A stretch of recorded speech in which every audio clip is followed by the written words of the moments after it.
This is episode 371 of the 3 Point Podcast, and we're presented by the Memorial Healthcare Wellness Center. Make sure you follow them on Facebook for more details. That's Memorial Healthcare's Wellness Center. Also, our other partners include AZee Branding Solutions, Jacobs Insurance Agency, Kori and Associates Real Estate Services, Nelson House Funeral Home, Rivals Taphouse and Grille, Success Group Mortgage and Servicing, and the Shiawassee County Fair, along with ALS of Michigan.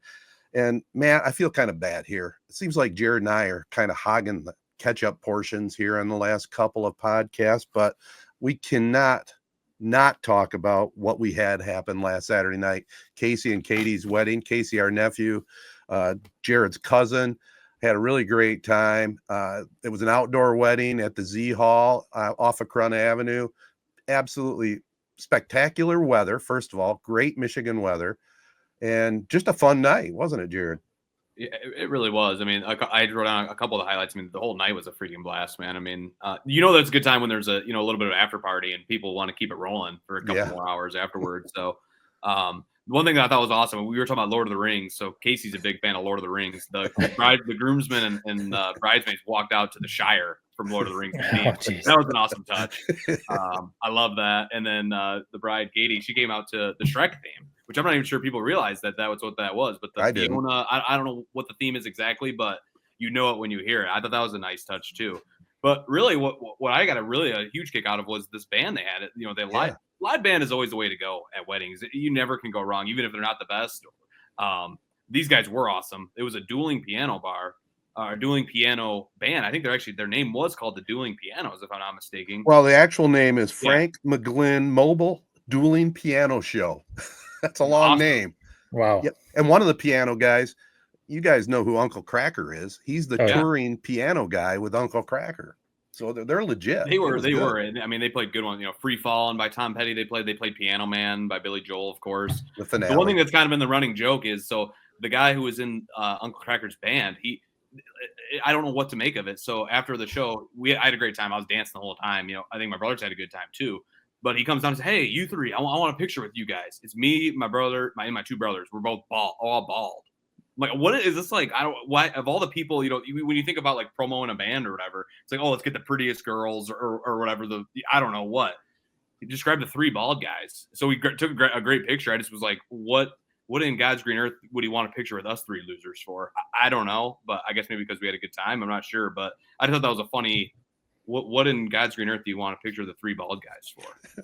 Maybe because getting the four, attractive females is like cliche.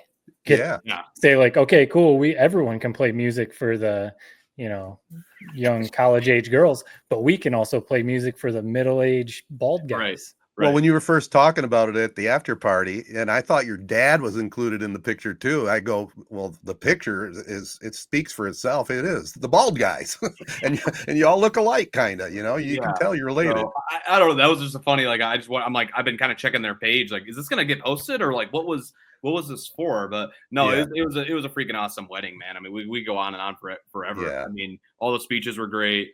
Everybody had a good time. I mean, the thing that I appreciated the most was, usually when you go to a wedding, like they have your mixed drinks you can get and maybe one beer, usually like a Miller Lite or a Coors. They had Blue Moon on tap, which like, all right, I'm gonna drink like 3,000 calories worth of Blue Moon, but it's gonna taste good. So the Blue Moons were rolling. It was just an awesome time had by all. Really was.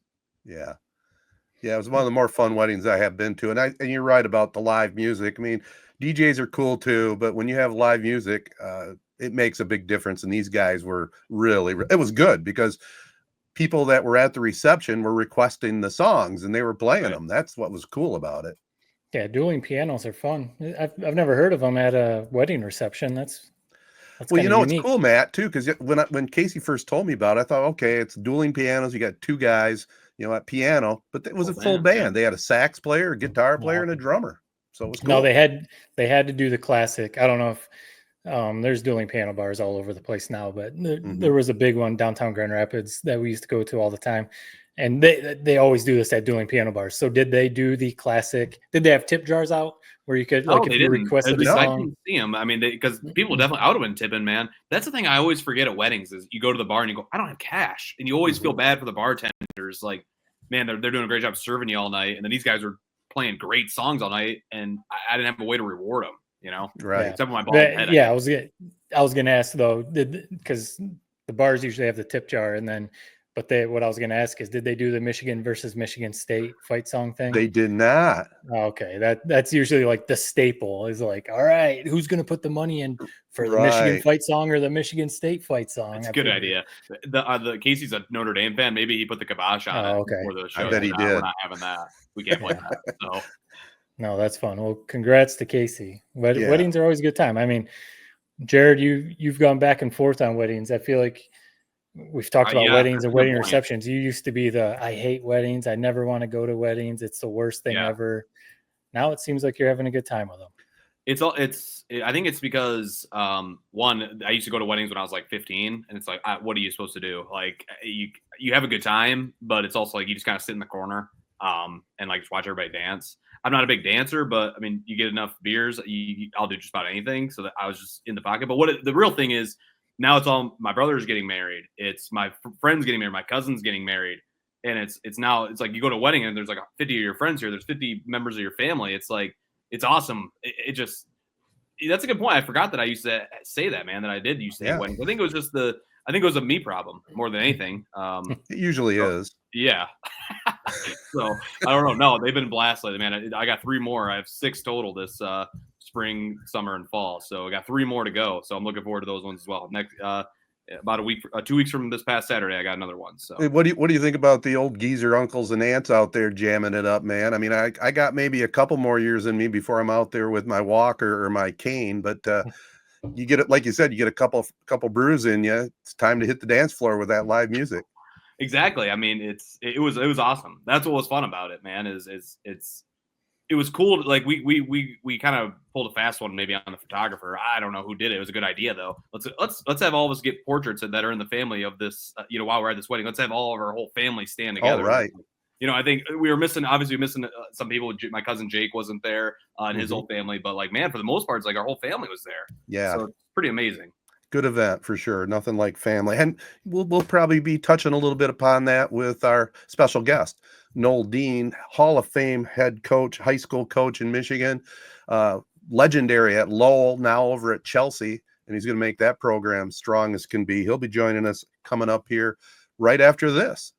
All right, we now welcome on not only a Michigan high school football coaching legend, but just a football legend. I mean, period. I mean, over 30 years coaching, 3 state championships at Lowell in 2002, 2004, 2009, 3 other state runner-up teams, 2-time Grand Rapids Press Coach of the Year in 2009 and 2014, MHS FCA Hall of Fame inductee. Coach Noel Dean, thanks for joining the show. I mean, there's so many other accolades I could have thrown out there, but that's just the start of them. Yeah, I've been getting beaten down by my wife the last couple of days, so I was like, that was good. You could keep going. That would be awesome, man. Just I could play this back for her in a car for her. But, I appreciate it. Thanks for having me on with you guys. I look forward to talking to you guys. Yeah, I mean, we're going to talk a lot of football, obviously. Where I want to start, we were talking a little bit pre-show about your family, and it's funny that we were talking about that because it's so on brand. Because when I think about you and the Dean family, like I think there's Archie Manning, and then there's you, and I think of great kind of football dads. I mean, your kids, they were great football players, scholar athletes, went on to the Ivy League schools. Now they're doing big things for themselves. I mean, I hope to be a father someday soon. What advice would you have for fathers and soon-to-be fathers? Because I mean, the way I look at it, you're about as good as they come. It seems like. Well, first of all, that's a huge compliment. I appreciate you saying that. I think people ask me that question, and I speak a lot to like family functions and stuff. People parenting stuff. It's kind of a new gig I've been getting into, and I think the main thing that I got to do, I had 2 things. One significant thing that happened in my life is I lost my dad at an age where I was 19 years old and he had drowned, and it was pretty tragic. He was saving some kids from drowning, and they drowned him in the process in the Gulf Shores. And so that impacted me in a huge way. But then I think that being a coach has helped me become such a much better dad, because I got to see a lot of parenting styles that I didn't want to include in my parenting style. Right. And then I got to meet some people that did a pretty good job with it. And then my wife and I were just like, we had a very specific way that we wanted to raise our kids. And it wasn't about sports at all. It was 0 sports. It was and we went a whole different direction with it, and it really worked.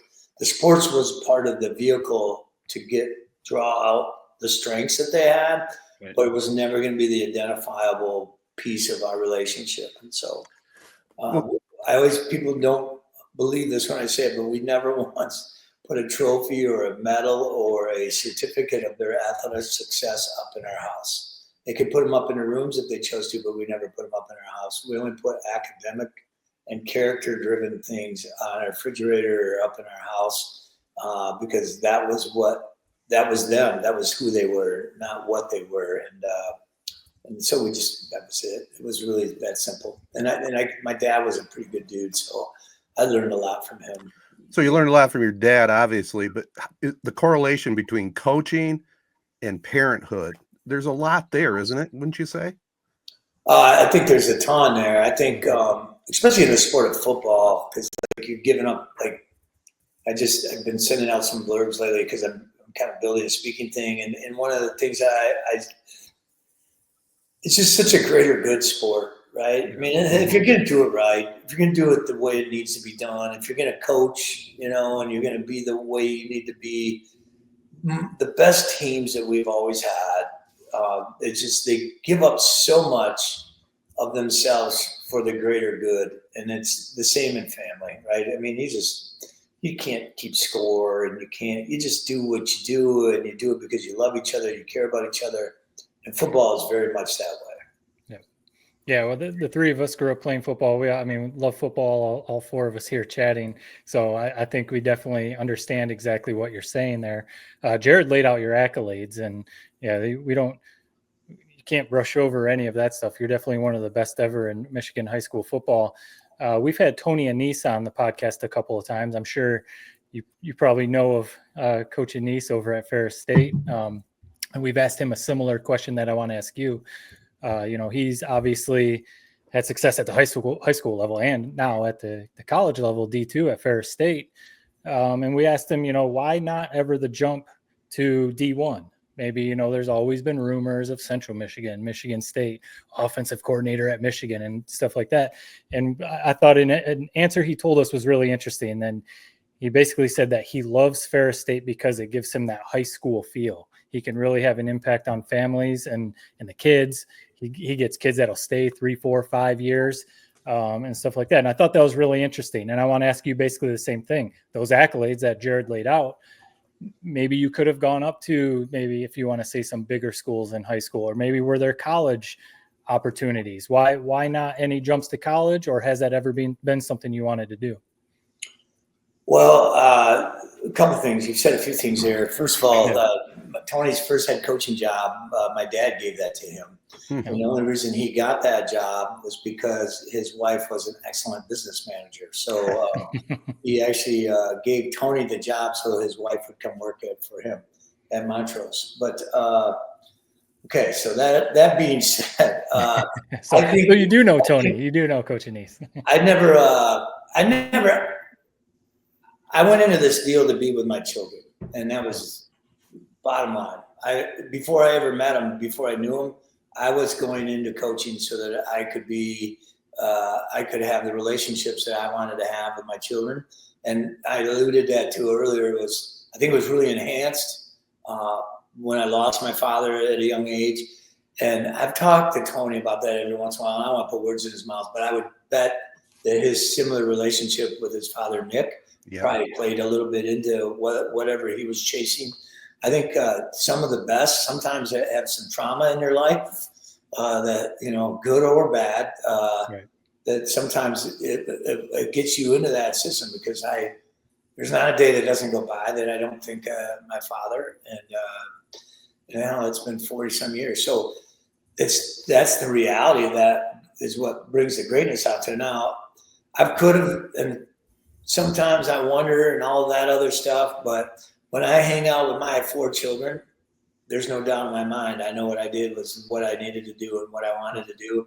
They're just awesome to hang out with. They're so much fun. They were all just here Saturday, all 4 of them, and then all their significant others. And my daughter's birthday, she just started 3rd year in med school.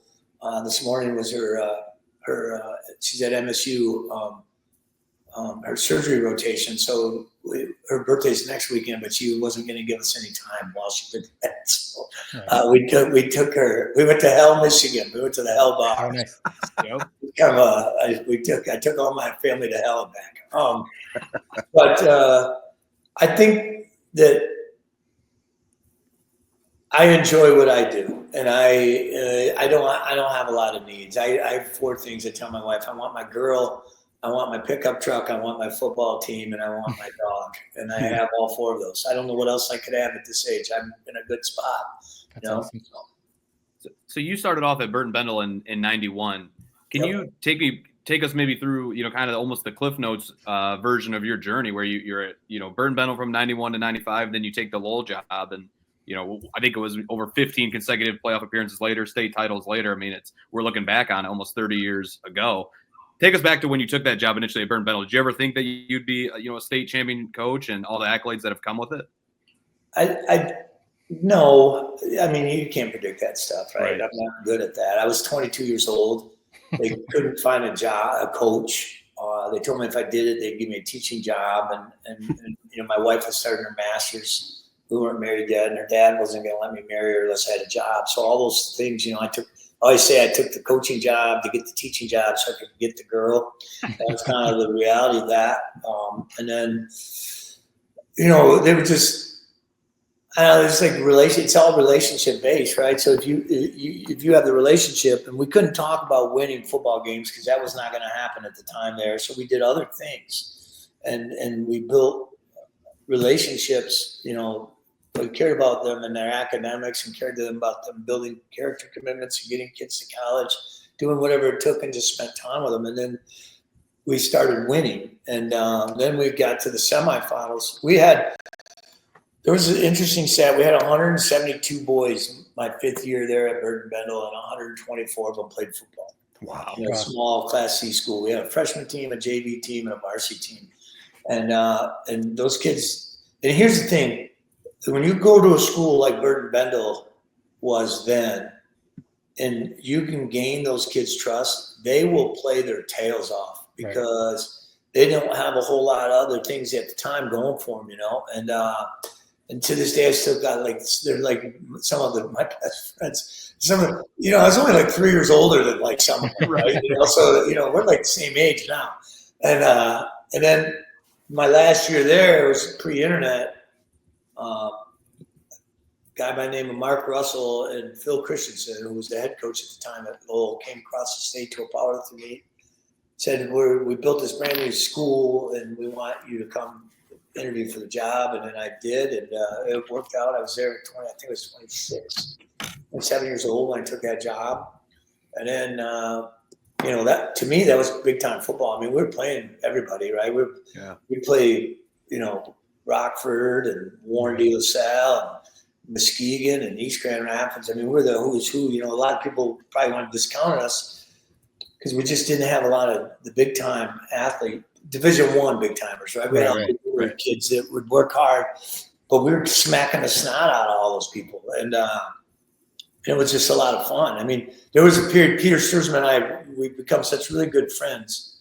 He was at East Grand Rapids. There was an 11-year window where the only regular season game either one of us lost was to each other. and that was it was so much fun. And it was just and then some years we would go D2. I was kind of in a screwed position there. We'd go D2 against Muskegon, or we'd drop to D3 and go against East Grand Rapids. Tough call. Why couldn't one of them been doing that? We could have one of the divisions. But it was always that game was the game that we were going to make the finals. So I had to start building our team around beating those 2 teams and how we were going to do that. And a lot of that was going to be we were going to beat you into submission, and we were going to play good defense, but we were going to be able to run the damn ball on anybody. Right. And we did. And then we just would take you into deep water and hope you choked. And hopefully, if that happened, we were just going to shove you underwater and move on to the next game. But there was a stretch there where Tony got to Muskegon.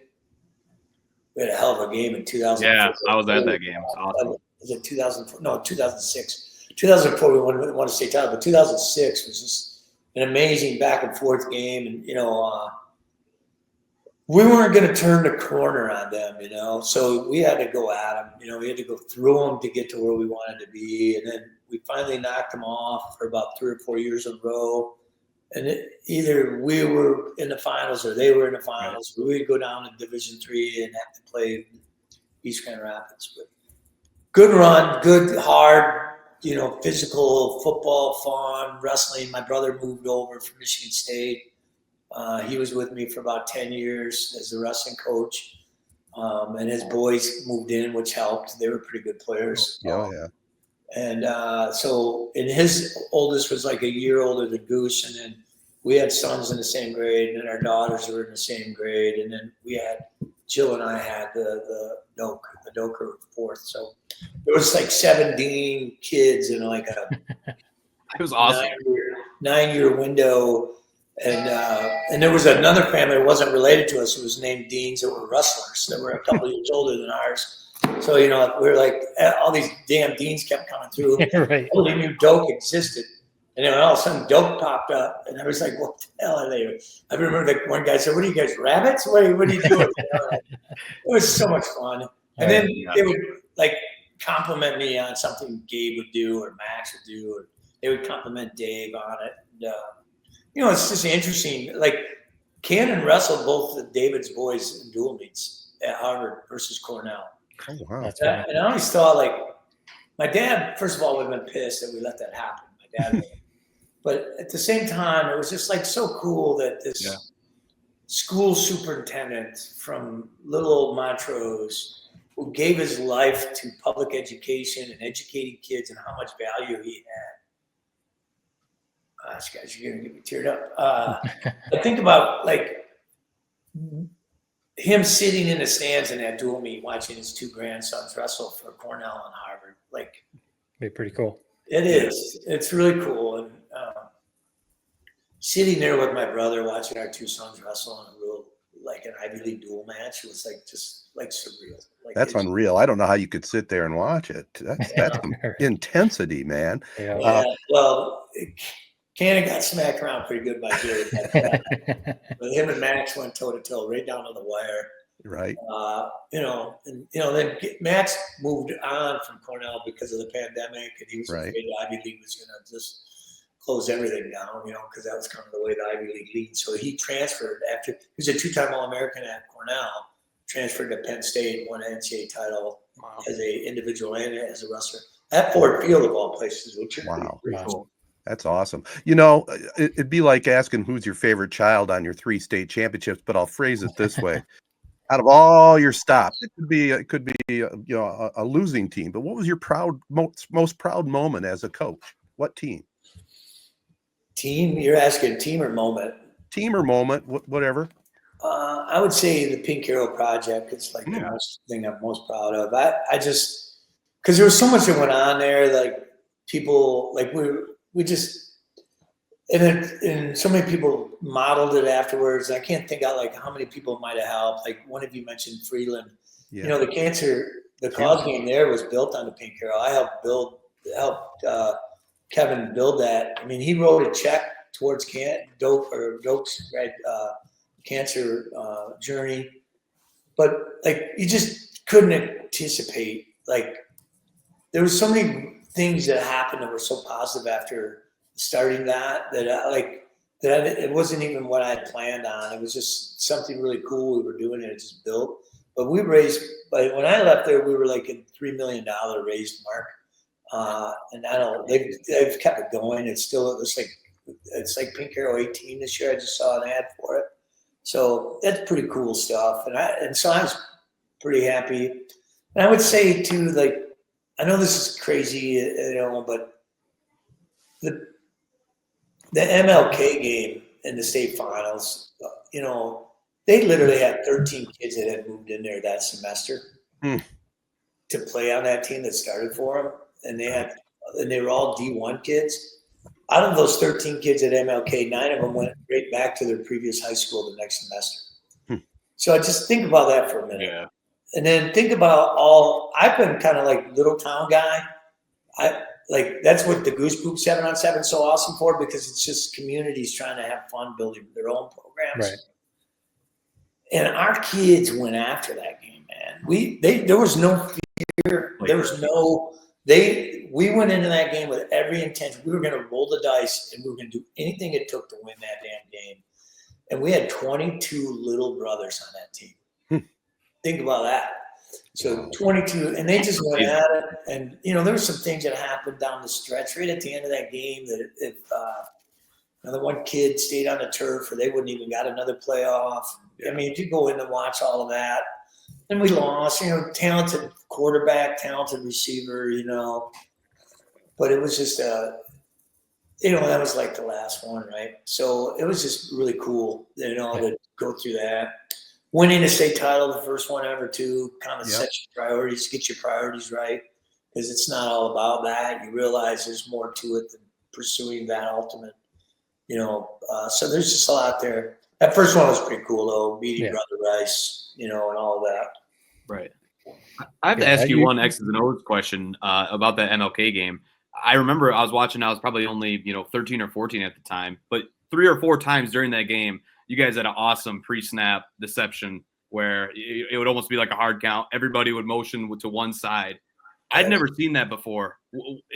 Where did you come up with that? And did it have a name? And has it ever worked as well as it did during that game? Because it was 3 or 4 key times where you guys pulled that out. Yeah, we call it Cinderella. So I don't know where the Cinderella came from, but it was just a Cinderella play. And the idea is if you're not set, you have an opportunity to reshift. But as long as the center's touching the ball, if somebody comes across the line of scrimmage, then it's encroachment. And that's the reality of that.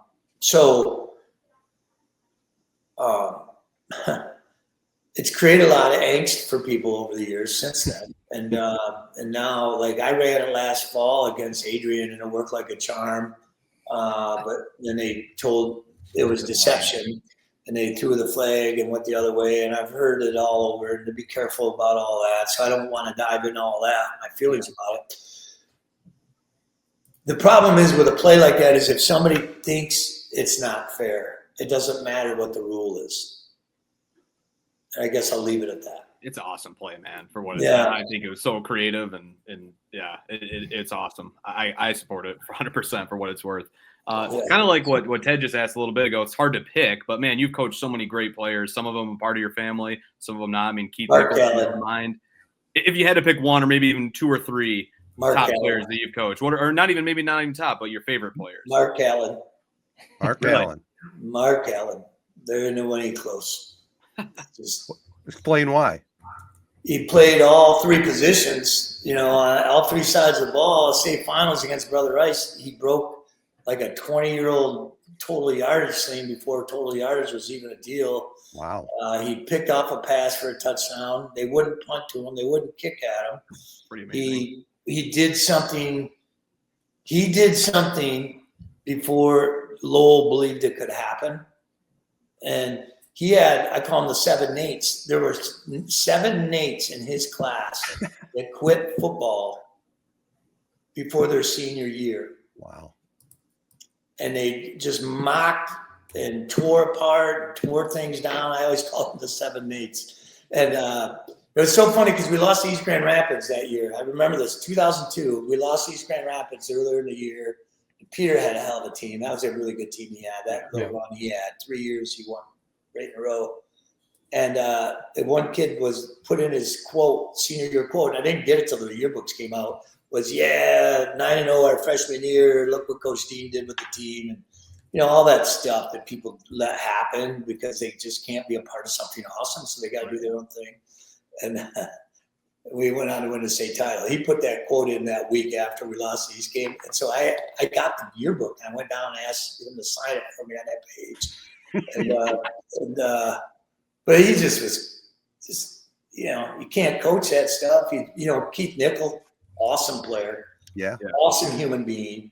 The thing that, just such awesome kids. And so it's hard for me to pick a number 2. Mike McElroy, awesome human being, head football coach at Bethel University. Jordan Moore was an awesome, he's a great country music star now in Nashville. Oh, wow. Doc Graham, who leads a huge congregation and church down in Indianapolis. I coached some really, really, really, really good people. And they made me a better man along the way. And I just, it's hard for me to pick. So I just picked Mark Allen because he did it first. Right. He played all three sides of the ball. He was a class act, and he was there. There's another kid that played for me at Burton Bendel, was the first kid to ever go to an Ivy League school, was a 4-year starting quarterback for me, is Derek Baker, the touchdown maker. And, that's a great nickname. We still talk all the time. He went to Columbia. He married a gal out there, and I tell this story all the time, but I'll tell you the short version of it. But I said, you go and you don't come home. Don't come home. And he wanted to come home a couple of times. And I told him, I called him out. I said, you're not coming home. There ain't nothing here for you. Stay out there. He married a gal, beautiful gal, Melissa. And they had 2 children. But I went out to their wedding, my wife and I went, and they had up in the hills, there on the Hudson River. I never met her dad before. And they had been dating for a while. I met her a few times on campus when I went to watch Derek play. I got to that wedding, and he introduced me to him. And his dad just gave me this huge bear hug. And he started crying. He just said, thank you, thank you, thank you. I know what you did to bring this boy to me. Mm. And we had never met. And that was like 6 years after Derek had left for Columbia.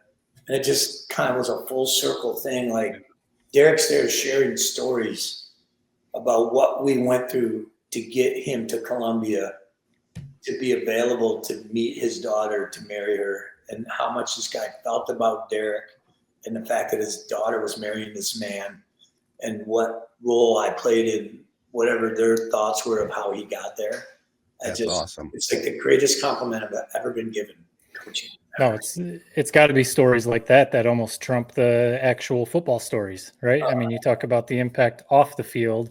I mean, you said that you've coached so many great, obviously athletes, but great humans. People, great humans.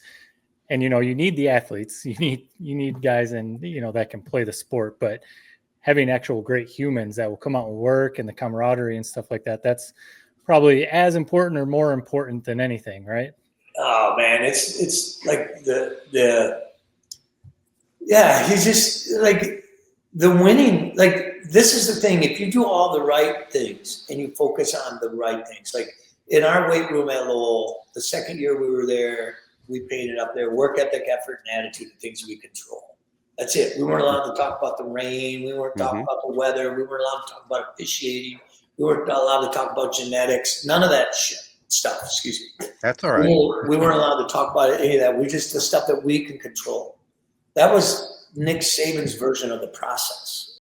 We were that way back in the mid '90s, and we stuck to it, and everybody believed in that. And those are the things that we talk about. And like I always say to the kids in the parent meetings, I have these parent meetings, and I say, every time I've ever gone back to a reunion, nobody's ever celebrated anybody's rushing titles. Right. So you need to get past that tonight, because what they're going to do is celebrate your child and the way he treated his teammates and the way he went about his business. Right. So if you're going to get caught up on receptions and touchdowns and tackles, you've missed the point completely, and you need to take your son and go play a different sport, because that's not what we're about. And that's the reality. Like that's that. Like there's so many things like that if you're just up front with, I've never heard a kid say, man, I wish I would have played less sports in high school. I wish I would have only have focused on wrestling or basketball. Right. You never hear anybody say that. But you always say, man, I wish I wouldn't have only played baseball. Yeah. I wish I wouldn't have only played basketball. You hear that all the time. Right. And it's like, but people still falling for this trap. It's just crazy, man. It's insane, because the 4-year window has so much value for the rest of your life. Yep. And if it's done wrong with the wrong people for the wrong reasons, for the wrong motivations, it's going to impact you in a negative way the rest of your life. And you've got to have the right people telling you the right things and sharing with you the right advice. I'm not a rules guy. You wouldn't be able to find anybody from Lowell to ever say, where's your rule book? They wouldn't be able to tell you what the rule was. Right. There was no rules. We had no rules. We just what did you think was going to happen? What was the goal? What do you want to happen? What should happen? What do you want to happen? How do you think that can happen? it was always giving the kids a chance to have an introspective thought process to own the relationship between them and their team. It was never like, when I was a kid, like 4th grade, I'd walk into a classroom, there'd be 27 rules on the wall. And it would be like, game on, let's go. We're going to play rule breaking bingo for the rest of the year. And we're going to see who can get there first. Because what's the deal, man? It's a control thing. It's all it is. Right. It's a non-relationship thing. I'm not going to have a relationship with you. I'm going to have a top-down authoritarian process in which you're just going to do what I ask and not have any kind of concept of, same way I raised my children. My youngest son was all of his buddies. It was really weird, but his 10 buddies probably that were in my basement were the oldest child. And the parents would always quiz him, like, well, what's your curfew? He goes, well, I don't really have a curfew. Well, how do you know when to be home? Well, I know when to be home. Right. I just know when, it's time to be home. Well, what about your car? And then they would finally get around to asking me, because all these parents are like 10, 15 years younger than Jill and I, because they were their oldest child. So I just always ask them, what are they trying to accomplish? What's the goal? Right. You tell me why you need to be out at 3. You tell me your junior year why you need to go to the senior year party. What do you think is going to happen at the senior year party? What do you think all of those kids are doing at the senior year party? Right. And why do you think that you need to be a part of that? Yeah, go ahead, go. Well, no, I don't want to go. You just ruined it for me. I did. So that's kind of the parenting meets the coaching philosophy. Oh, I love that, man. No, I think you're encapsulating a lot of stuff that we've talked about with some other coaches before. It's interesting, but you talk about you had some great humans, some great people on your team, but it's obvious you had a very big impact, and your philosophy and your approach is a big part of it also. I mean, I think you're selling yourself short a little bit. Obviously the athletes and the kids that you have are a big part, but man, hearing you talk, I almost want to strap back up. I wish I had some eligibility left and I could go. Man. Don't we all? Nobody ever says, I wish I would have bagged more groceries in high school. Right.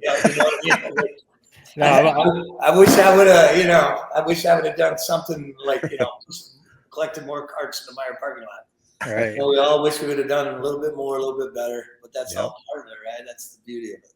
No, it's awesome. I love hearing. I mean, I can see why you're also now doing some public speaking too, because you've got some great insight on things. You're talking about some of your Lowell players and stuff like that. I graduated in 2002, and then I went over to Grand Valley State. So hearing all those, that's just bringing back memories. Those names that you're spitting out in the East Grand Rapids and the Lowell and stuff like that. So I remember going to Grand Valley and everyone was talking about Lowell over there in East Grand Rapids and some of those schools. So that's kind of cool. But I wanted to ask you, before, I know the other guys might have one more before we get you out of here. You've been coaching a long time, since the early 90s. I know you went down to Georgia. You had a stop down there, came back to Michigan. What have you seen? You could probably have a list, 5, 7, 10 things. What have you seen that has been some of the major changes in high school football since your starting days? Is it the approach to fitness, working out? Obviously, like social media and stuff like that is probably a big part. The 7-on-7 camps that we talked about before. Like, what are some of the big changes, either good or bad, that you have seen in your, long tenure as a head coach? Yeah, well, the kids are no different. That's the thing.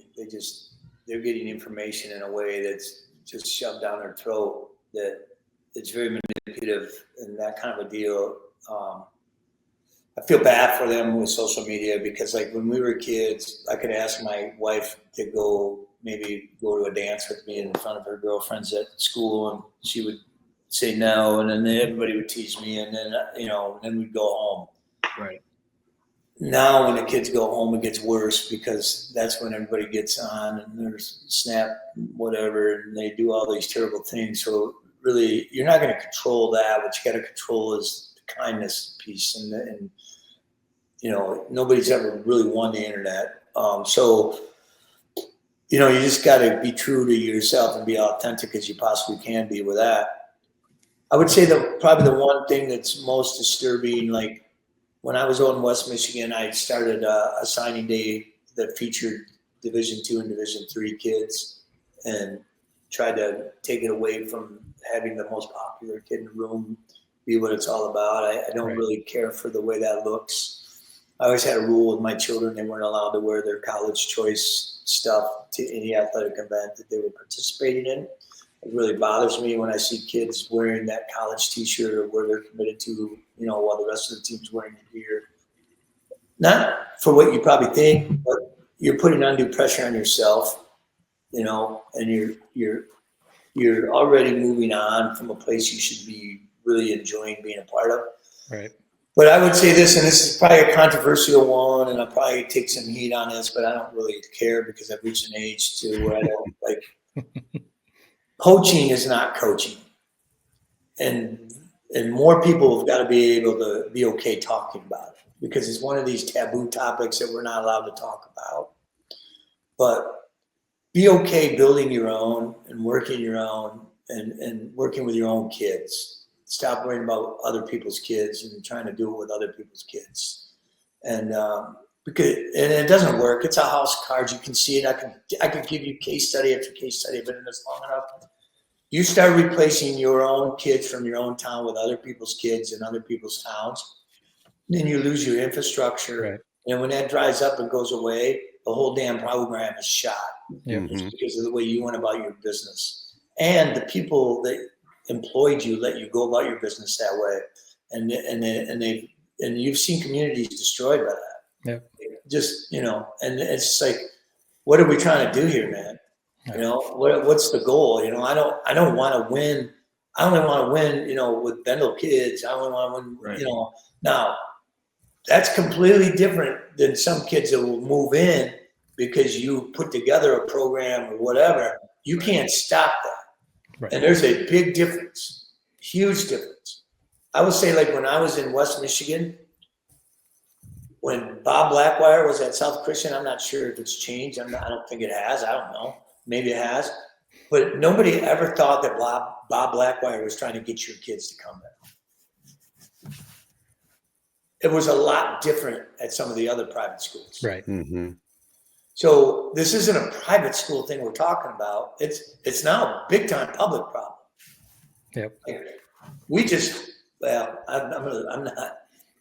I'm good. I'm just saying. Yep. Poaching is not coaching, and right. why are you in the profession? You've got to decide why you're in the profession. We agree with that. You want to line up the best 11 kids you can find in the state of Michigan and say that you're a hell of a coach?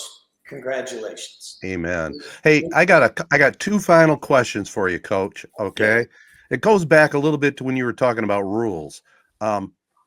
Your leaders and your seniors, the key leaders of your team, how often did they come to the sideline and suggest something and you listened and said, yeah, let's go with it?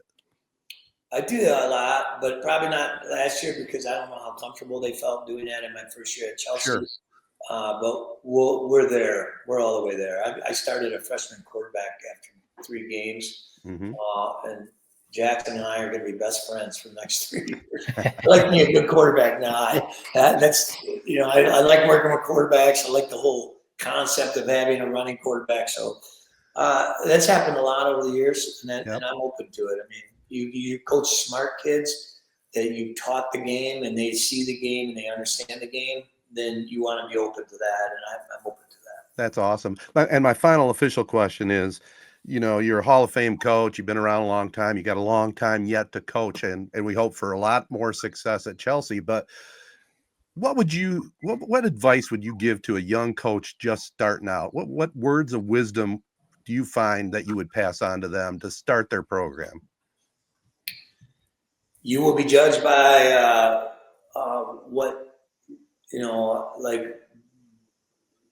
by what you prioritize. If it's about winning, then you'll be judged by winning. Mm-hmm. So that was my Bendel lesson. I wasn't going to take over a 1-8, 0-9 football program and talk about winning.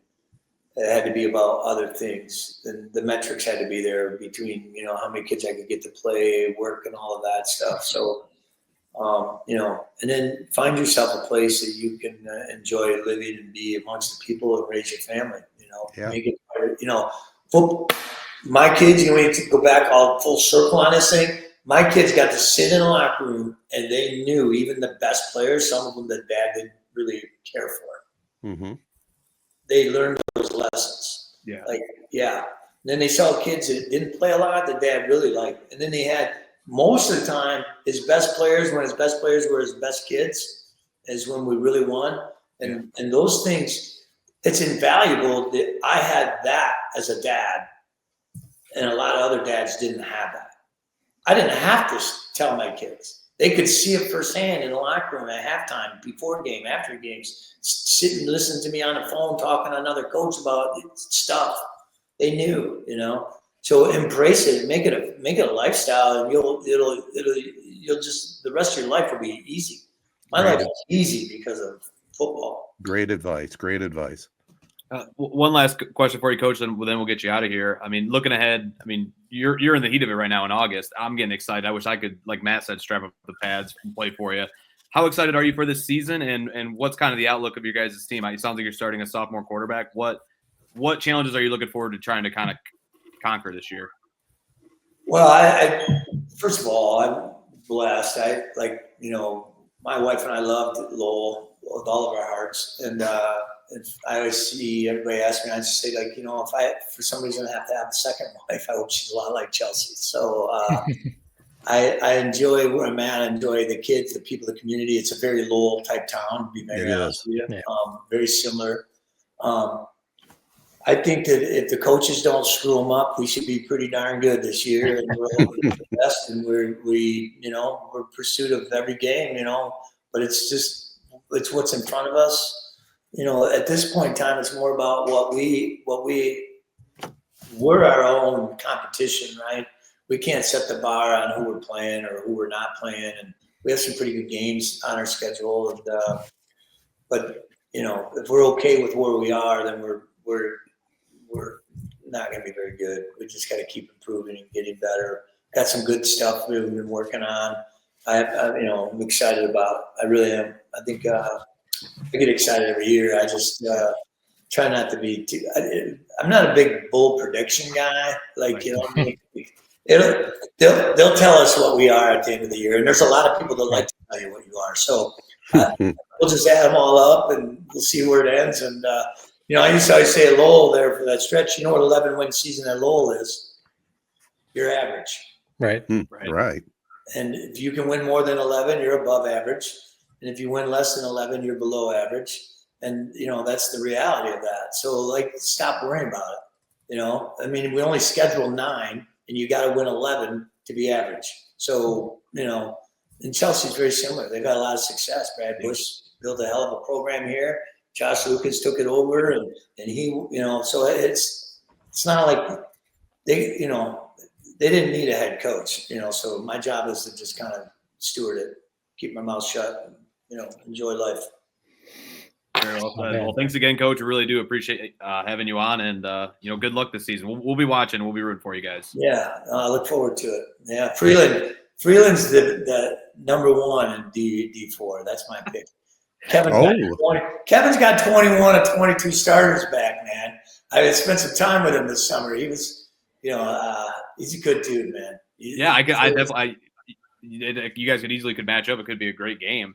So my brother's the basketball coach, and they have a lot of very good basketball players and football players. They just had Tristan Comer signed with Michigan State as offensive lineman, who's a center on the basketball team. So they should be very good, honestly, in both sports this year. So Paul LaFond is a dear friend of mine, and he lost his wife. He coached for me a little, and good people, man. It's good. Kevin Wheeler is a good dude. It's just good people, man. Yeah. But they're awesome, and we'll be lucky to stay within 4 scores. So that's my pick. Fair enough. All right. Thanks again, Coach. Appreciate it, Coach. We appreciate it, Coach. Yeah, thanks. appreciate you. Well, guys, that was some great stuff with Noel Dean. It's always fun when you talk to a legendary head coach, still a relatively young guy. A lot of insight. What I took out of that talk, no rules. It's like guys, it's common sense. We don't need rules. You know what you need to do. We all grew up as young, stupid, idiot boys going to, football practice and gym class and stuff and breaking rules. And I don't know, maybe not you guys. I definitely was in the principal's office a lot as a kid growing up and kicked off buses. I think I'm getting paid back now with my son because I think he might be one of those too. But that's a whole other story. But the point is, we talked about it after we talked to Coach Dean. When you see the rules, what's the first thing? Not everyone, but a lot of kids, you think, how am I going to break these rules? How am I, what can I do? Break them or at least stretch them, or at least stretch them. So, right. It was just really interesting to hear what he had to say about establishing that relationship first. And then the rules kind of come on their own. I mean, then, the parenting, the coaching, whatever you want to talk about. Honestly, I think it's something I said to you guys, I think it's something that could apply to even like the corporate business world or, your professional, Jared, your day job, or Ted, you could probably talk about your, the job that you're retired from. 100%. I mean, it can really apply just to life. Yeah. He's the man, dude. I mean, he goes by the nickname, the old ball coach. I mean, pardon my take, the, huge podcast of Barstool Big Cat and PFT commenters, like they always talk about football guys, like Jim Harbaugh. You think about a football guy, Jim Harbaugh. You think about a football guy, it's Noel Dean. I mean, when I have a kid, I'm like, I might have to just like move into the Chelsea school district if he's still coaching. So it's like, you're going to coach him. Like you're just going to mold him as a man. Less importantly, on the field, just mold him as a person, man. It's just a great family, great coach. I'm glad that he's back coaching high school football because those are the type of guys that when you think of an all-time high school football coach, that like what being a high school coach is all about, it's everything he embodies. So excited. I'm glad we were able to get him on the pod and talk with him.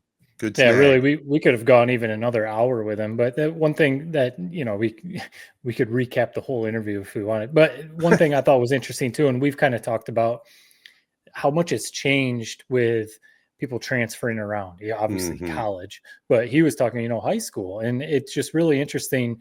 The community aspect of it. It was interesting to hear him talk about that. How, it's cool. Everyone wants to have the kid from 2 towns over come into their school because he's going to be, whatever the star athlete, but it does change the dynamics of playing with your friends that you grew up with since first, second, third grade. It just changes it. And it makes me think about like Charlotte down here in North Carolina is it's a growing, blowing up city. People move in, they're building new high schools, people moving from New York. We obviously moved from Michigan. There's people from all over.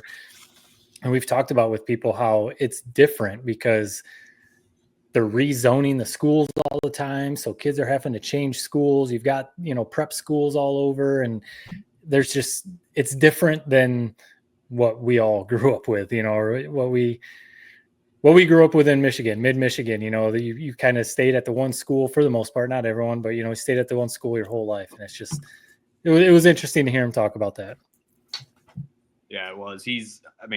I never knew the fact that 13 kids transferred into MLK when he was coaching. I mean, he's not kidding. That was, I don't know if he said it, but I'll say it was an all-time game, man. We were talking a little bit before we recorded that. If you haven't watched that 2015 MLK versus Lowell game, I mean, that's the embodiment of the Lowell program. Is how they played in that game. They played so well. They play so hard.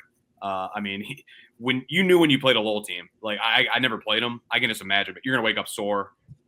They're not gonna commit penalties. They're gonna play tough. They're gonna run it down your throat, like he said. They're going to have wrestlers riddled throughout the team. I'm excited to see what he does at Chelsea. I mean, you think a West Side legend coming to the East Side, kind of like what Dan Roan is doing right now at Warren De La Salle.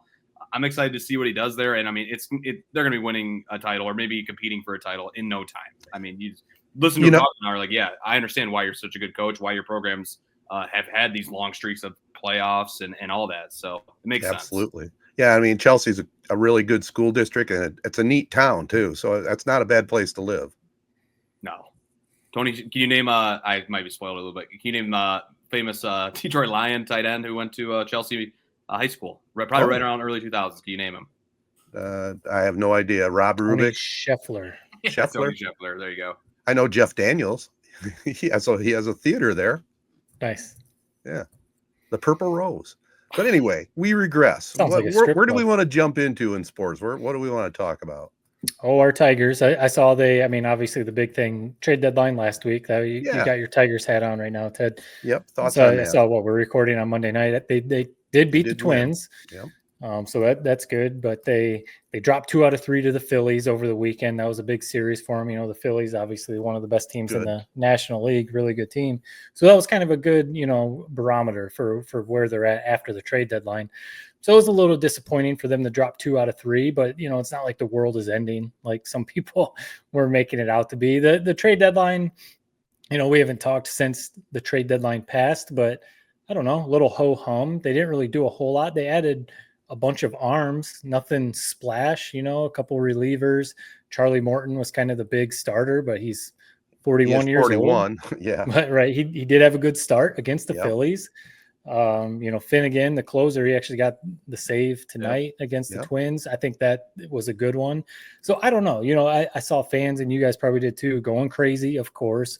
Why aren't they going all in? Why aren't they doing this? Dave Dombrowski would have landed Suarez and landed this guy and done all of this. And it's just like, I don't know if just adding Suarez or a couple of the other guys that were traded at the deadline would have put this team over the top. You know what I mean? Like, there wasn't anyone out there that was like the no-brainer, go get this guy, trade all the prospects, at least to me, that would have put the Tigers this year over the top. So I was okay with kind of playing it safe. I don't know what you guys think, but it would have been nice to see maybe one veteran bat, another guy that can come in and pinch hit. That might have been nice, but I wasn't mad about them kind of playing it safe a little bit. Yeah, I agree. Here's where I look at it is like, Scott Harris has a plan. You listen to him talk, and he's been pretty transparent when he was talking about it afterward. He had a couple of the quotes that I noticed that I thought were pretty interesting was, basically said, for the last 10 years, we've looked at the data, we looked at the stats. When you make these big moves at the deadline, like statistically, it hasn't worked in the last 10 years. Like, okay, well, he's doing some research on it. Obviously, that's his job. But then I thought it was also interesting how he said, basically, it's like, not making a trade in itself is like kind of making a bet. It's like, I'm betting on the guys we have in our system. I'm betting on the guys we have on our team. And it hurts when you have when you're up on the Phillies in the 8th inning, and then you bring in out Hannafy and we blow the lead. That hurts. Yes. But to me, why I agree with you, Matt. I defend him too. It's like, he has a plan. Who didn't have a plan was Troy Weaver. It's like, the GMs who are just kind of flying by their seat of their pants, and when, for better or worse, he has a plan and he's sticking to it. Yes, was it awesome when you had like a guy like Dombrowski who's just getting sales done and closing on the big names, the David Prices, these type of guys? Was that freaking awesome this time of year? Yes. But this is just a different way of doing things. Is it right? Is it wrong? I mean, we got time to find out. Right. So, well, I totally agree with you, Jared. I mean, it might be boring pod talk because we all three agree. It's usually better when we disagree on something, but stay the course. I'd rather see the Tigers become a winning program year in, year out, make the playoffs, because when you make the playoffs, you have a chance to win the World Series. Right. Yeah, you can make a big splash like Dombrowski did when he was with the Tigers, but guess what?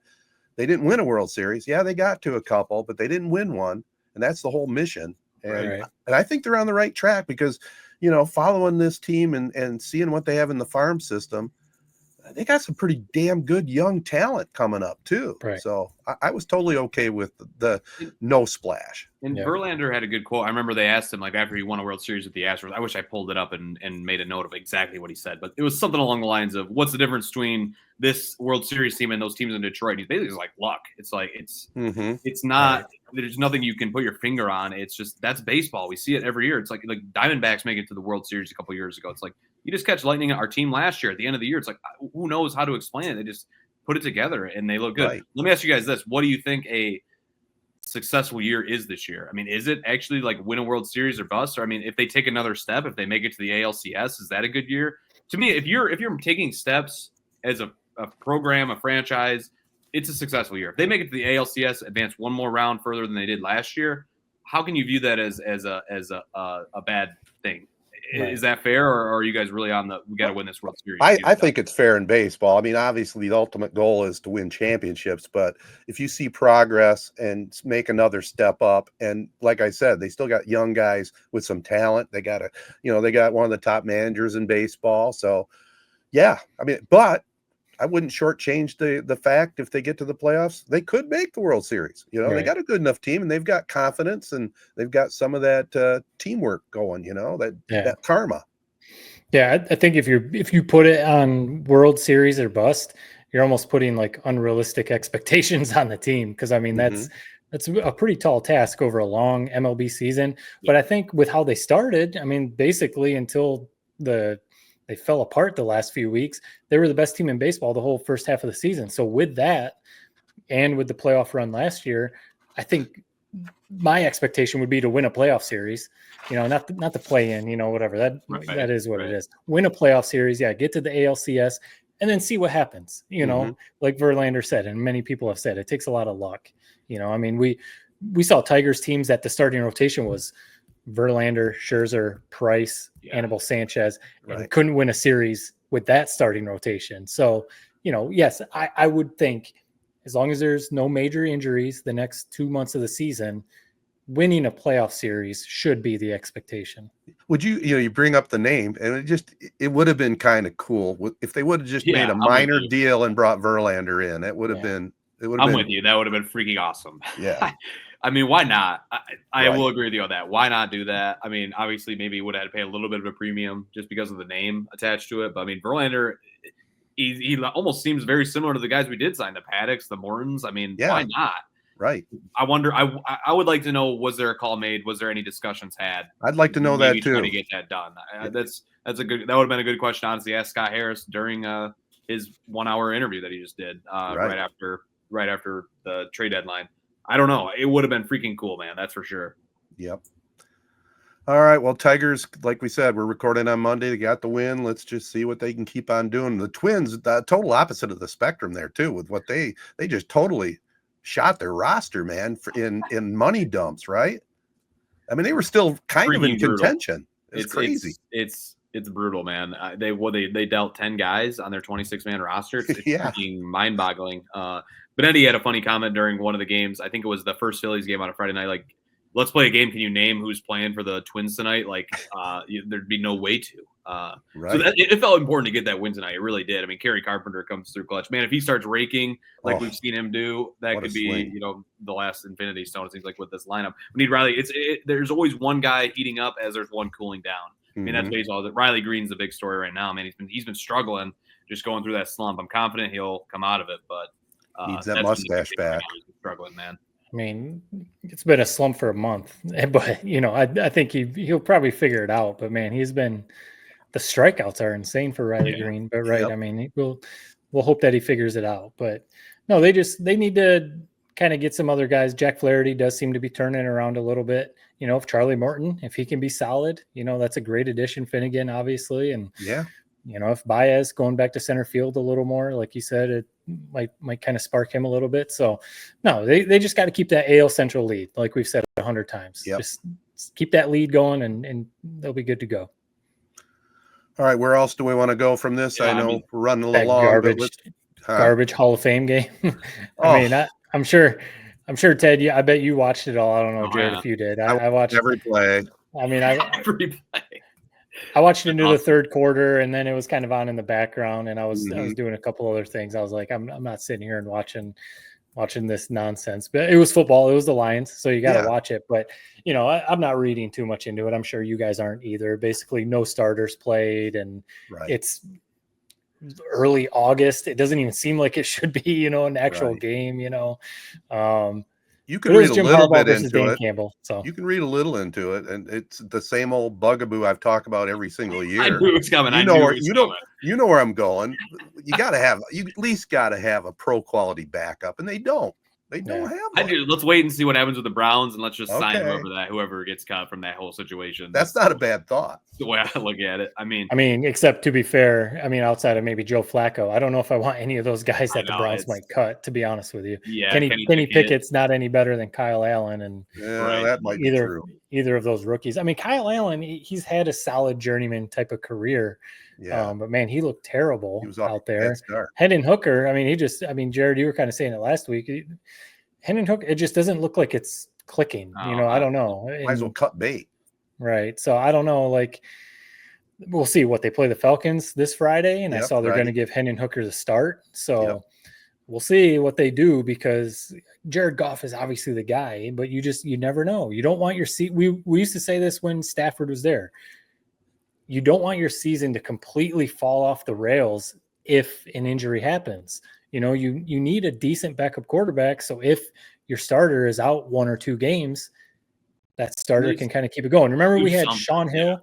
Remember that Sean Hill was that just solid dude. He came in and was actually like pretty good. Yeah, he wasn't horrible. So exactly. Like, that's what you need. You need somebody like that. Just so you don't literally just stop watching the games, because it is crazy how important that position is, man. Where if you lose, like we see with a lot of teams, like you lose, they'll like you think about those Peyton Manning teams where they didn't have Peyton Manning 1 year. Next year they're drafting Andrew Luck because he was injured 1 year. They went from like 13 wins to the worst team in the league. Right. So you just hope that drop off doesn't happen with the Lions. But I mean, my God, how classic was Jim Harbaugh's quote? I miss him so much, man. I mean, we're coming up on Michigan football season. Every time I see him, he goes viral like once a week, it seems like. Yes. His quote where he's talking about going to the Hall of Fame, then walking through the high school at Canton High School. It just was the perfect football guy quote. And it got me into that game where I saw that and I'm like, you know what, this is actually awesome. It's preseason football, so what? Like, it's back and we can appreciate it. So what do you guys put into, there's the famous, I can't say it verbatim, but the famous line from Major League where Bob Uecker's like, you can tell how the season's going to go with the first pitch of the year. And the dude smokes a home run. Are you kind of thinking the same thing? You can see how the year is going to go with the first play and opening kickoff. Detroit Lions lose a fumble. I was like, well, they got like a linebacker. What is going on back there? Can somebody explain what that was? I don't know. What was that? I mean, I wondered if he was back there to be like the lead blocker, and probably the kick just kind of came to him. Is my assumption, but to lose a fumble on the opening kickoff is just like play one. That was nuts. We got I can't wait. I mean, we got Buffalo Bills Hard Knocks coming out tomorrow night. I can't wait for that. Josh Allen's gonna have that 15-20 minute story probably in episode 1. That'll be awesome. Probably his wedding with Haley Seinfeld, all that type of stuff. I can't wait for that. One last thing in the NFL world. Did you guys see this? What do you guys think of this Dallas Cowboys Jerry Jones basically quote unquote coming to a deal with Micah Parsons without the agent? Right. I'm sorry, he should be like fined, or I mean, he's got $1 zillion. There should be some sort of punishment. That is like effed up. What I apparently did the same thing with Des Bryant way back in the day. You want to make a deal with the player without the agent being involved? I just thought that was freaking nutso. I've never heard of that. That's Jerry Jones, man. Isn't he their general manager too? Right? Acting general manager.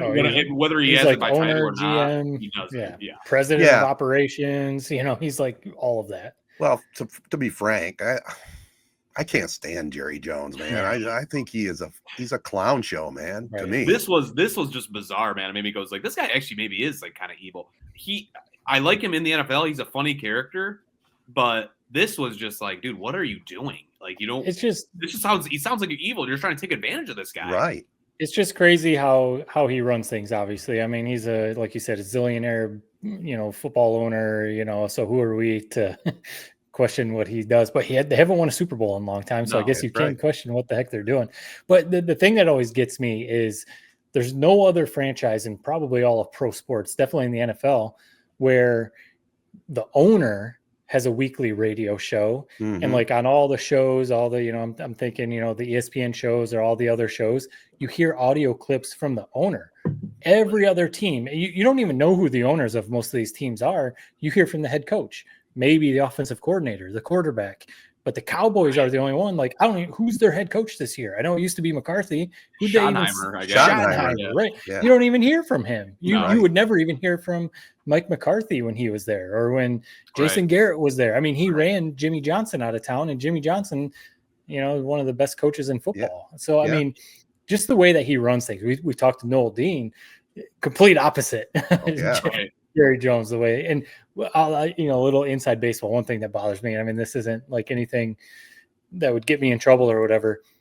There's basically a deal. You have to run sound clips from Jerry Jones in shows on ESPN. Oh, he almost forces it. He picks the clips that have to run. Right. And you have to run them, because there's been times I'm like, why are we doing this? Yeah. These clips don't even, there's no content. There's nothing here. It's like, right. That's Jerry. We have to, there's a little bit of a deal there. So that's funny. It's just so weird to me how he operates. It kind of makes you appreciate the Ford family. As much hate as the Ford family gets, with the Lions and Sheila, you actually appreciate it. Yeah, they stay out of it, man. And that's all you can ask for. Well, you stay out of it unless there's a time where you have to address issues, right? Yep. Yeah. That's what I remember about when in Dan Campbell's first year, where tell me what her name is. Why do I always forget it? Ford. Yeah, when she came out and addressed the fans, like, hey, we're working on it. Like that's what you do, right? You know, like Jerry Jones, like you said, like didn't he have an incident with a radio show like last year where they were criticizing him? It's like it's never ending. Yeah. He's a lunatic, man. I mean, he's the type of character that makes sports kind of fun to root against him, or maybe some people love him and root for him. I root against him. The league's better when he's in it, for that sense, for an entertainment value. But yeah, just a bizarro story. I've never heard of anything like that, and I feel like there should be some repercussions for trying to get a deal done without the agent. That's just foul play to me. Let me ask an inside football question of you, Matt. Company question. Red Zone. What's the feeling there at ESPN? That's quite a move. Going all in on football. I mean, football's the bread and butter. I mean, they're already all in on college football, right? Owning the college football playoff, and the NFL's the next thing. I mean, they've got a Super Bowl coming up in 27. I think the 27 Super Bowl is on ESPN, so that's a big deal. That's part of why they brought Joe Buck and Troy Aikman in, was to do that move. Super Bowl. So yeah, that's the next thing. They want to own football. Mm-hmm. I mean, they've got a big deal with the NBA, but Amazon Prime, Netflix, and all these they're dipping their toes in NBA and WNBA and college basketball. ESPN is basically saying we got to own football, and so we're going to go buy the NFL Network. That way, we have rights to every minute of NFL content. I just, I'm obviously, I am a proud company man. I love who I work for, but I hope they don't ruin Red Zone. And I've seen people already saying like ESPN is going to ruin Red Zone. That's the big fear that you just leave Red Zone what it is. Right. But we'll see. Well, they do leave McAfee alone, right? I mean, he does his part of thing. The deal. Yeah, that's part of the deal with him, and his show is what it is. I know. I'm looking for. I mean, it's smart, right? And I feel like there's a graphic every year that comes out, like the 100 most watched live events, and it's like 99 are football, and then there's like an NBA Finals game. There's like maybe the Oscars or something. So like, makes sense. Let's grab all this up and let's make it ours. So I'm excited. I know it's not going to take effect until probably 2026 or 7, whatever, a year from now. So we'll see when it actually comes. But I know Scott Hansen, I think, is going to be a part of it, or at least as of now. So yeah, like you said, just it's such a great product as it is. We pay the premium for it, the $250 a month or whatever as it currently is. So yeah, like I don't think much will change. If so, I hope it's good additions. So I'm looking forward to it. No, it's going to be awesome. Nothing wrong with football. That's the way I look at it. Have you come around on Red Zone? I feel like you didn't like it at one point. No, I like it, but for my viewing, I lock in on Lion games for sure. I won't miss that, so I'll do no Red Zone stuff during that. But that might be worth a purchase for you this year. I mean, with so many Lions primetime games, it's like almost half the weeks. Like they're not going to be in that 1 o'clock slot. You're right. So it's the way to watch that 1 o'clock slot if there's no Lions game. You're right. That might be the way to go. It is a little bit for an old guy like me, though. It's a little bit mind numbing. There's so much going on, they transition from game to game. But the guy, that Scott Hansen dude, man, he knows what he's doing. He's the king, man. He's awesome. I mean, really, they only have 1, 2, 3, 4. Yeah, I thought I remember they only have like 3 or 4 1 o'clock games this year, which is just crazy. Wow. So I've actually, because I mean, I usually buy Sunday ticket because I can't watch, it's the Panthers. I'm local down here. The only way I can watch the Lions is Sunday ticket. And I'm kind of contemplating, like, I might not really need to buy Sunday ticket this year. If it's only 3 games, I'll just run up to work and watch it up at work for a few hours. And how much stream for a few of them? How much is Red Zone? I think it's like right around $200 a year. You pay that's not bad. Rate, $200. I mean, it's expensive, but I mean, man, you're the king of TV. You got those brand new chairs. You love Red Zone. You're on the Red Zone train. I mean, it just seems like a no-brainer to me. I guess I might have to do it. Finances. So. Well, yeah, easy to deal with my finances, right? Exactly. Well, that sounds good, boys. Hey, I do have a couple quick follow-ups here before we wrap up. I did get a chance to watch Amy Bradley is Missing. Oh, right. That was fantastic. I mean, it was gripping. It definitely brought up. Well, I think Yellow, the bass player, had something to do with it. That's what I seems think. like it. Yeah.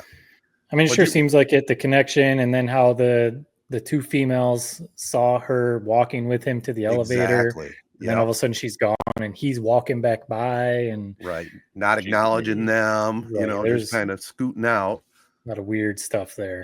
Just like it's a very well done doc. I thought they did a good job putting the documentary together. I mean, getting all this footage, and obviously it was such a huge story that they had a way to maybe to do that easier than maybe another story would have had to do. But yeah, just a great documentary. I mean, such a sad story, and I don't know. I guess you hope that she's maybe she just went rogue and said, "I'm out of here. Like I'm gonna go live, on my own." Probably not, but at this point, you hope that's the best scenario. Is that she just said, "I'm just gonna go live on my own and disappear." I guess. I don't know. Don't you think though? If we went that route, she was trafficked and then she's just dead. I mean, she died somehow because after all these years, you think she would have resurfaced somehow to her family. Either that, or is it the Stockholm syndrome? I mean, she may have been a captive for so long. Maybe she doesn't want to reconnect with her family. Who knows? But man, it's definitely crazy. And the brothers out there. I mean, I sent you guys a screen grab. I was on TikTok one night, just sitting there doom scrolling, not looking. Came across, he's sitting there doing a live with someone who has a whole TikTok page dedicated to finding Amy Bradley. Isn't that crazy, man? That it's pretty amazing what people will do, like with some of these stories, and it at the time it seemed like everybody's trying to help, man, and everybody is trying to help. So it's just pretty amazing that nothing has come from it. That's what's so jarring and so interesting about it. How is there no trace ever, like anywhere? Exactly. Right. It's just crazy, man. Well, that's the two things. Either she was kidnapped for trafficking or she fell off and got eaten by sharks, even though they were saying, well, there'd be pieces of body, floating to the shore. That's not necessarily the case, Right. Who knows? But who knows? I recommend it just like you did. It's well worth the watch on Netflix for sure. And also, we recommended it last week. Happy Gilmore 2. Check it out. It's well worth the watch. Man. People got a kick out of that segment, man, at that wedding. 3 or 4 different people came up to me whether they liked it. I had one person told me they liked it. They couldn't believe my take. I had other people tell me that they were in agreement with me. One person actually had the line that made a lot of sense. He's like, you know what? Here's where I'm at with Sandler. Is why do we it's almost like we grade him like it's like a middle school science project or something. Like you grade it on a curve. It's like, this is freaking Adam Sandler, man. Yep. Give us the best of the best. So but you know what's? I'm gonna be honest. I actually did. I was like, you know what? I kind of did somewhat enjoy it. I'm gonna watch it. I watched like another 30 minutes of it the other day. I watched the first 30 minutes over again last Saturday, and then I kind of went on with my life. But it was solid, man. You're good. You're backtracking. I love it. I wish it was better, but man, it just. People it's amazing how many people liked it, and like, I mean, you look at the reviews, like, it's positive reviews, like, exactly. So I'm in the minority on it, so I can accept that I am in the minority on not liking that flick. So are you sure last week you weren't being contrarian and did actually kind of like it? Okay. All right. Your review. I'm back angry, and you watch that movie and you thought there's no way somebody couldn't like it. I mean, oh my God. Come on, man. It was your review though went back and forth because it started as like, oh, it was really funny. And then you like went off the rails and said it was the worst thing you've ever watched in your life. And I think I'm going to just keep going back to it's, if you go into it with the right expectations, right? It's an Adam Sandler, Happy Gilmore too. You know what I mean? I think it's cool too, the loyalty that he has to his friends, like keeping Rob Schneider in it, giving him a part, and like the connections with the old movie and Chris Farley, and like I said, the pro golfers. It's entertaining. I think I'm actually going to watch it again because I missed some of the cameos. So I want to zoom in on some when I was in the middle of watching, I pulled it up. Like I watched this guy did a great video, all the 75 cameos. I knew that there was going to be people that are cameos that I didn't even realize. Like Benny Safdie, I didn't know who the heck that guy was. And I didn't either. Yeah, sure enough, he's a cameo. It was what you're exactly right. He's loyal to his guys. It was awesome. Like that's what I've been seeing behind the scenes footage of like the bloopers and stuff like that. Like they just had a freaking blast making this movie. Doesn't mean it was an Oscar winner. No. Well, to be fair, it wasn't intended to be like that. It just, That's right. Wanted to cash a check and have a freaking great time making it. Get all of his boys in it. Have these cameos. So yeah, I'm glad there's a world where Happy Gilmore 2 exists. Right. But man, I actually did, and then I went back and rewatched. We're going so long, but then I went back and rewatched Happy Gilmore 1. Like this is what movies are meant to be, man. This is just the all-time classic. He really was the man. Those 3-4 movie stretch with Billy Madison, Happy Gilmore, Waterboy, so Wedding many Singer, just freaking classics. Yeah. Well, it really is, and I think the analogy I think that makes sense with stuff like this with me is with music. Your favorite band, their debut album is always, for the most part, always going to be like your favorite album. Maybe their second or third one is good, but like. So yeah, Happy Gilmore 1 is always going to be better than Happy Gilmore 2 because that was the original, and it was also 30 years ago. Right. Adam Sandler also has never won an Oscar. Sometimes I think like people act like he's like Leonardo DiCaprio. I don't know. It's like he's never won an Oscar. It's not like he's some amazing. He's gonna have like kind of like what Uncut Gems. He was awesome in Uncut Gems, great flick. He's gonna have one more banger movie before it's all said and done. And you're right. It's like he's maybe lost his fastball a little bit. Like I think about Johnny Cash. Kind of lost it, man. In comes producer Rick Rubin. Hey, let's get all these covers. Let's get you back to being the Man in Black. That's where so many, what are all those classic covers? You had Hurt.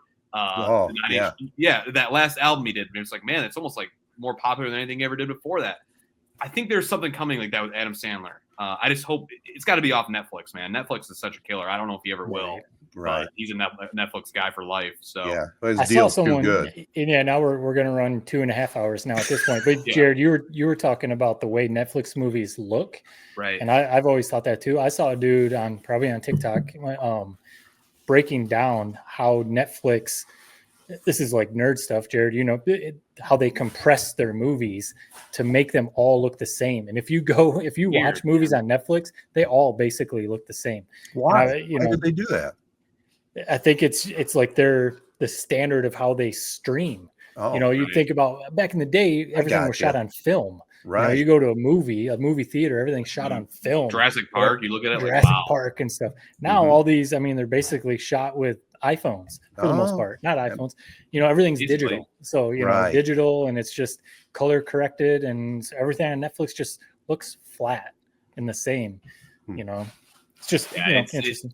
It just sucks, man. That's like why guys like Christopher Nolan, like with Odyssey coming out like next year, shooting it all. Like it's funny, it says Odyssey, and then it says underneath the headline, it goes all shot entirely with IMAX cameras. Like that's a movie you got to go see in the theaters. Like, you just know it's gonna look freaking amazing. And that's like even like Avatar. It's like it's CGI, it's kind of weird, but they do it the right way, where it's like there's a ton of effort put into this movie, man, to make it look good. And then you see a Netflix movie, and it's like looks like I slapped it together or something. Right. So, look closer now. You guys. The one last thing, Happy Gilmore, the funny scene that I didn't really think that was that funny when I first watched it, but it's kind of funny now that I've like rewatched it. He's coming around. He's coming around. No, I've gone from like a 0.2 rating to like a 0.5.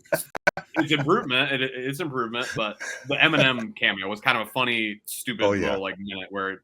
Happy Gilmore. It just was so dumb, but also kind of funny at the same time. So that's the one that on the first hour watch, I was like, that actually was kind of funny. Like, just so absurd but funny. I saw a clip of Adam Sandler talking about that.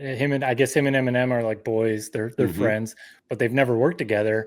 And he was trying to think of who to call into this movie. And he kept calling Marshall. He wanted to reach out to Marshall, but he was also like, I didn't want to bother him. I didn't want to bother him, but he's busy doing everything that he's doing. And he finally I think he said like someone nudged him and was like, you should reach out to him. He'd be great in this. So he just texted him. He was like, you want to fly out? And Marshall was like, Eminem was like, send me the details. Next thing you know, he's out there. He was there for one day. He came out for one day, did all of his shooting, and then he killed it too, man. That was funny. That was funny shit. He's got, you look at his old music videos and stuff, and like even like his new one, what is it, Houdini? It's like he's got that comedic element in his songs and his music videos. So like it makes sense that he could. If anybody was prepared for a freaking cameo, it's Eminem. So I'm glad that came through and they did that. All right, guys. Good podcast. Definitely a little long, but that's okay. People can break it up into segments if they want. But it's always good to get together with you guys. This has been the 3 Point Podcast, brought to you by the Memorial Healthcare Wellness Center. Make sure you follow the Wellness Center on Facebook for all details and all things going on there. I also want to thank our other partners, AZee Branding Solutions, Jacobs Insurance Agency, Kori Shook and Associates Real Estate Services, Nelson House Funeral Homes, Rivals Taphouse and Grille, Success Group Mortgage and Servicing, the Shiawassee County Fair. Hey, it's underway. Get on out and support the fair. All kinds of good stuff going on out there. And also ALS of Michigan. Also want to send a shout out to Casey, who's on honeymoon in Boston, but he'll be back in time for this weekend's show, Saturday, August 9th at the Frankenmuth Bavarian Inn. Go check out the boys of Chi-Town. I want to say happy birthday to daughter Amy. Her and the family are in town, so we're enjoying the week out here at the lake. And again, special thanks to Hall of Fame coach Noel Dean for joining us. We had a very fun conversation. You can follow him on Twitter/X at oldballcoach4. Check him out. He's got some good stuff on there too, because he's posting some videos of him doing some motivational stuff, and it's very well done, don't you guys think? Mm-hmm. Yeah, he's the man. I mean, I can't. Yeah, follow him, and obviously go check out Chelsea football game. Absolutely. That's it. Peace and love, everybody. Be kind. Thanks for listening.